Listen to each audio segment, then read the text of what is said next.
You ever live your whole life thinking you knew your family, only to find out one small secret could burn it all to the ground?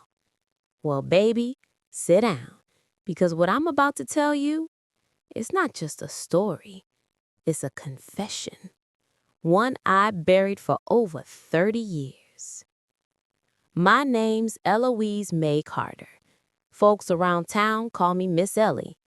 I've lived my whole 78 years right here in Willow Creek, a sleepy little town in Alabama where the air smells like magnolias and gossip travels faster than church bells. And child, this story? It starts on a Sunday morning, the kind where the sun was just right, the cornbread was in the oven, and I thought I had everything a woman could ever ask for. A husband who loved me, or so I thought. A daughter who was the light of my world. A home filled with laughter, photos, and Sunday hymns. But underneath all that peace, there was rot. A secret waiting to rise. And it did, one letter at a time. It was spring of 1987. My daughter Leela had just turned 20. Beautiful girl, sharp, independent, and full of fire. She wanted to study medicine, leave town, make something of herself. I was proud. Lord knows I was proud. But her daddy, my husband Charles, he didn't see it that way. He wanted her home, said a woman's place was where her family was, said too much ambition could turn a daughter wild. Those words turned our home into a battlefield. I'd hear them arguing through the walls. Lila yelling, "Daddy, I ain't yours to own." Charles yelling back, "You'll do as I say while you live under my roof." I tried to keep the peace, but love can't fix what pride breaks. One night, Lila came to me, tears rolling down her cheeks. She said, "Mama, I can't stay here. He doesn't see me." I hugged her. I told her, "Baby, follow your heart. I'll deal with your father." And that was the last real conversation we had, because 2 days later, she disappeared. No note, no call, nothing. I searched every road, every corner, every bus stop, filed the report, pinned a picture on church walls. Weeks turned to months, months into years. Charles said she made her choice, but I never believed that. A mother knows. I could feel it. Something was wrong. I'd wake up at night, hearing her voice whispering, "Mama, I'm sorry." And I'd run to the window, hoping she'd be standing there. But she never was. Years passed. Charles got sick, real sick. The kind where medicine just keeps you breathing, not living. On his last night, he called me close. His voice was weak, trembling. He said, "Ellie, I did something terrible." I said, "Hush now, rest." But he grabbed my hand tight and whispered, "It's about Lila." My heart stopped. He said, "I kept something from you, from her." But before I could ask what, he was gone. Just like that, took the truth with him to the grave. I buried him with questions that burned like fire inside me. 10 years passed. I lived alone, kept the house quiet, kept my heart locked tight. Then one day while cleaning the attic, I found an old wooden box. It was tucked behind a trunk, dusty, cracked, almost hidden. I opened it, and inside was a bundle of letters, all addressed to me. From Lila. The first one dated 3 months after she vanished. My hand shook as I opened the first one. "Dear Mama, I wanted to tell you the truth, but Daddy made me promise not to." My knees went weak. I read the next lines, and my world shattered. She wrote, "Mama, I'm not running away. Daddy told me to go. He said I wasn't your real daughter, that you never forgive him if he found out." I dropped the letter. My breath caught. I wasn't her real mother? No, that couldn't be true. I read the next one, and the next. And in every letter, the same story repeated, that Charles had told her she was born to another woman, that he took her in after that woman died and never told me. I sat there crying, clutching those letters to my chest.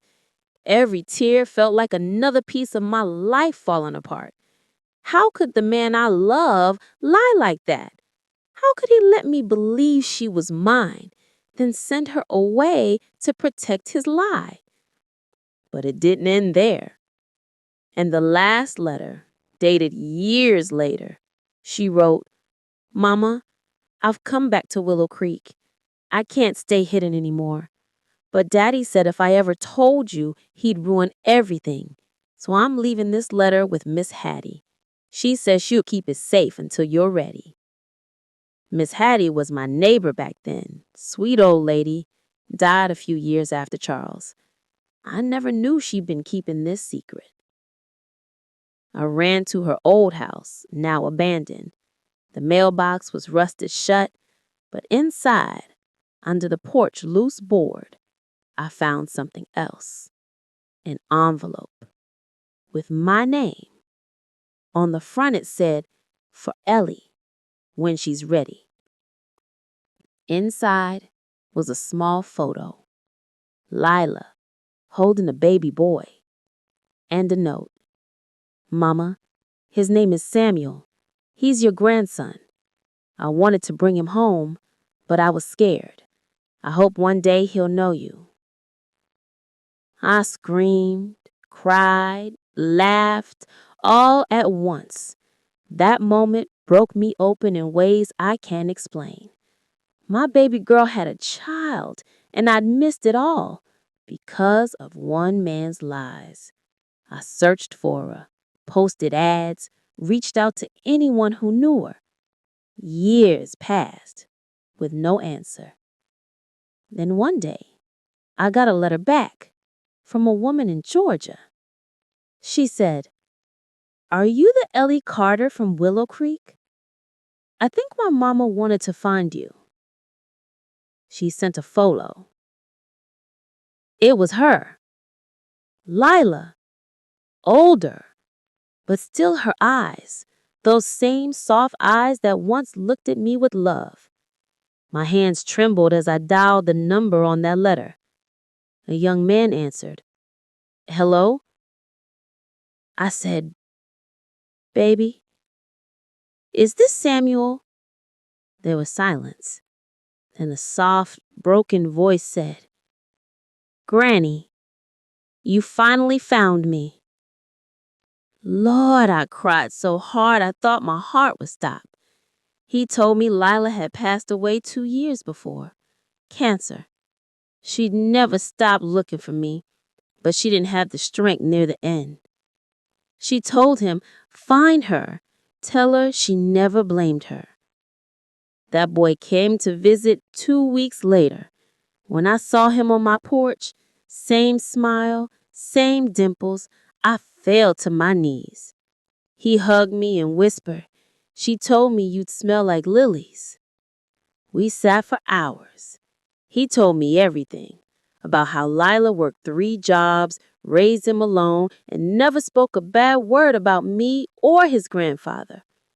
Even when she was dying, she said, "Tell Mama the truth wasn't her fault." And I told him everything too. The lies, the letters, the pain that had hollowed me out for years. At the end, he said, "Granny, she forgave him before she died. Maybe it's time you do too." And I did. I had to. Because forgiveness wasn't for Charles anymore. It was for me. Now, every evening, I sit on that same porch that Lila used to bring me wildflowers. and Samuel sits beside me, reading those old letters aloud, one by one. The house that once felt empty now feels alive again. And every time the wind passes through the trees, I swear I hear her voice. Mama, I made it home. So, my dear ones, if you ever lost someone because of secrets or lies, hear this from an old woman who's seen it all. Truth hurts, but lies destroy. And sometimes the only way to heal is to dig through the pain till you find what's real. Don't wait 30 years to open your own letters. And if someone's hiding something from you, remember, the truth always has a way of finding its way home.